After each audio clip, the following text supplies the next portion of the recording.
Hello and welcome back to The Top Shelf, my Criterion review series. This is episode 74, so we're slowly climbing up. My name is Ernest Whiteman III. I'm a Northern Arapaho filmmaker, artist, writer, and media educator. And we're taking a look at the top shelf of my video collection, which contains my Criterion editions. I'll always produce a new episode whenever I receive a new disc. I'll do a short synopsis, take a look at the extras and supplements, and then give you a reason why I purchased the disc. It might hold special meaning for me, or it just might have been a really good movie, which is reason enough. And it never hurts to continually have physical media in case the Wi-Fi goes down. And today, as alluded to in the last episode, has a tenuous, very tenuous connection. It's one that I made up. And is also a Redux episode, because this is another copy. I'm rebuilding a lot of my collection in Blu-ray. I know Ultra 4K is out now and it's the thing, but I'm only catching up to Blu-ray. And today I had a lot to say, because this was the finale of the daily episodes, back in episode 58, I believe. And so here we are again with Alfonso Cuarón's Roma. And the tenuous connection I make to The Wings of Desire from Wim Wenders is the cinematography. Plus, there are also great stories about the observation of the minute details of day-to-day life. This, of course, is a retelling of Alfonso's childhood in Mexico City and the indigenous maid who sort of like impacted his life so heavily. As I said before in my last video, I don't consider this to be a Native American film, as it was not directed or produced or even written by a Native person. But it does star Yalitza Aparicio, who is indigenous of Mexico, and has sort of become an advocate voice for indigenous voices. She has her own YouTube channel as well. But the other connection was the cinematography, which I hail as, various shades of silver. It has a great audio mix. I hope that it carries through on our television here.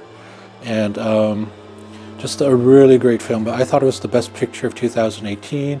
Unfortunately, it got beat out by the awful Green Book and its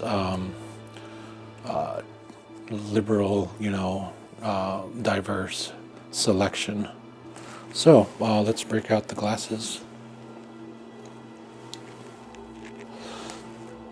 Of course, this is a 4K digital remaster supervised by Alfonso Cuarón. It also has a Dolby Atmos soundtrack, which I highly recommend if you have a Dolby Atmos setup at home. The sound mix is amazing on here. Road to Roma, a new documentary about the making of the film, featuring behind-the-scenes footage and an interview with Cuarón. Snapshots from the set, a new documentary featuring actors Yalitza Aparicio and Marina de Tavira, producers Gabriela Rodriguez and Nicolas Silas, production designer Eugenio Caballero, casting director Luis Rosales, executive producer David Linde, and others. New documentaries about the film's sound and post-production process, which is something I really want to look at. These are Roma and Road to Roma are on Netflix now, and you can watch those for free. But it's the specific things of like the audio design that I really care for. Has a new documentary on the film's ambitious theatrical campaign and social impact on Mexico, featuring Celis and Rodriguez. Trailers, booklets featuring, all the requisite essays and perspectives. And you'll notice right now there's a leaf blower going on outside my window. I made commentary earlier in a different file that that sort of like is kind of key in this film, is like all the little noises that sort of make up your life. And people don't think about the aural aspect of our lives. How noisy life is. Even if you're sitting in what you think to be is a quiet space, there's always the wind blowing, there's always the air moving, there's always ambient environmental noises. And so that is what I find really fascinating about the audio mix of Roma. The reason I purchased this again is it's one of my favorite films. It's a very personal drama directed by Alfonso Cuarón. It has influenced so many other filmmakers to do sort of their own. I mean, people have been talking about their childhoods and making films out of them for a while, but this one has such an indelible impact that you can't see Kenneth Branagh's Belfast other than the Irish version of Roma. And I love Belfast. Belfast is probably my second favorite Kenneth Branagh film, and there's hardly any Kenny Branagh in the Criterion collection, even though he's produced some very strong works. But that's neither here nor there, nor the purpose of this episode. The focus is on Roma, 2018, 135 minutes, black and white, Dolby Atmos, in Spanish with Mixtec and with English subtitles. Yes, Yalitza Aparicio is a Mixtec actress, indigenous to the area. Her presence, as I stated before, is the purpose of her being in the film.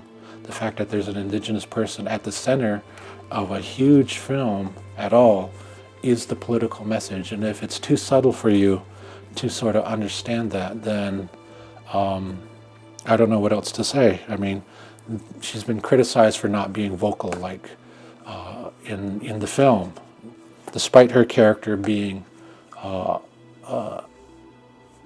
household help, virtually powerless, as the final scene shows. And I'll always allude to the final scene where they go through this emotional climax in the family, they go through this emotional climax in the country, and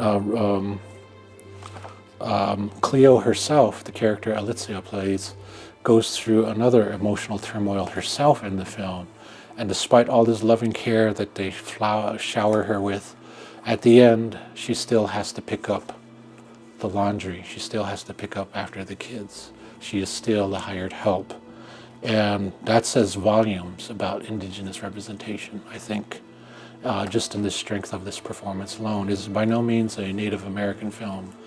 It's just a biographical film that just happens to have a native indigenous person at its center. So Roma is on the top shelf today. I'm so happy I got it in Blu-ray. And spine number, I think, is 1014. And if you haven't got this already, I believe there's a 4K version coming or out. So get it if you can. Watch it in the best quality audio and video setup you have. You will not be disappointed by it. So it's on the top shelf for today. Thank you for joining me. I will catch you next time.